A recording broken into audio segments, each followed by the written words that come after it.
এই কাহিনীটো এনে এজন যোদ্ধাৰ হয় যিজনক দানবীৰ কৰ্ণ ৰূপেৰে জনা যায়। কৰ্ণ পাণ্ডৱসকলৰ ভিতৰত সকলোতকৈ ডাঙৰ আছিল। এই কথাটো মাত্ৰ কুন্তী দেৱীয়েহে জানিছিল। কৰ্ণৰ জন্ম কুন্তীৰ বিবাহৰ আগতেই হৈছিল।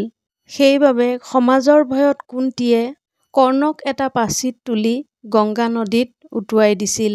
সেই সময়ৰ কথা আছিল যেতিয়া কুন্তী গাভৰু আছিল। এদিনাখন দুৰ্বাসা ঋষি কুন্তীৰ ৰাজপ্ৰসাদলৈ আহিছিল আৰু সম্পূৰ্ণ এবছৰ দিন দুৰ্বাসা ঋষিক সেৱা শুশ্ৰূষা কৰি থাকিল। দুৰ্বাসা ঋষি যাবৰ সময়ত কুন্তীৰ দ্বাৰা কৰা হোৱা সেৱা শুশ্ৰূষা তথা আতিথ্যত মুগ্ধ হৈ ঋষিয়ে কুন্তীৰ ভৱিষ্যত চাই কুন্তীক ক'লে, হে কুন্তী, তোমাৰ বিবাহ ৰজা পাণ্ডুৰ সৈতে হ'ব।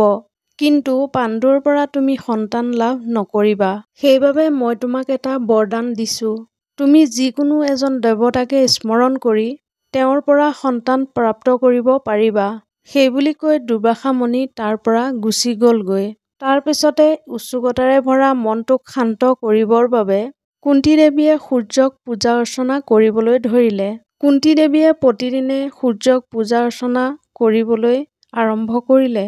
কুন্তীৰ ভক্তিত প্ৰসন্ন হৈ সূৰ্যদেৱ প্ৰকট হ'ল আৰু পুত্ৰ সন্তান লাভ কৰিবৰ কাৰণে বৰদান দিলে।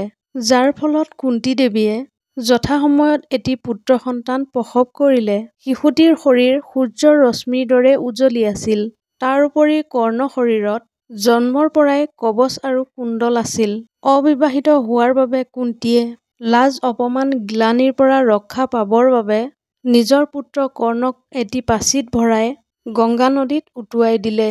গংগা নদীৰ পৰা কিছুদূৰ আঁতৰত মহাৰাজ ধৃতৰাষ্ট্ৰৰ সাৰথি অধিৰথ আৰু তেওঁৰ পত্নী ৰাধাই নদীৰ পাৰত কাপোৰ ধুই আছিল। সেই সময়ত নদীত বৈ যোৱা পাচিটো দেখা পাই নদীৰ পৰা পাচিটো পাৰলৈ টানি আনিলে। পাচিটো খুলি কেঁচুৱাটোক দেখি দুয়ো বহুতে আনন্দিত হ'ল। তেওঁলোকে শিশুটিক তুলি তালি ডাঙৰ দীঘল কৰিবৰ বাবে নিৰ্ণয় ল'লে আৰু তেওঁলোকে শিশুটিৰ নাম ৰাখিলে ৰাধে। ভিডিঅ'টো যদি আপোনালোকৰ ভাল লাগিল তেনেহ'লে চেনেলটো ছাবস্ক্ৰাইব কৰিবলৈ নাপাহৰিব। ধন্যবাদ।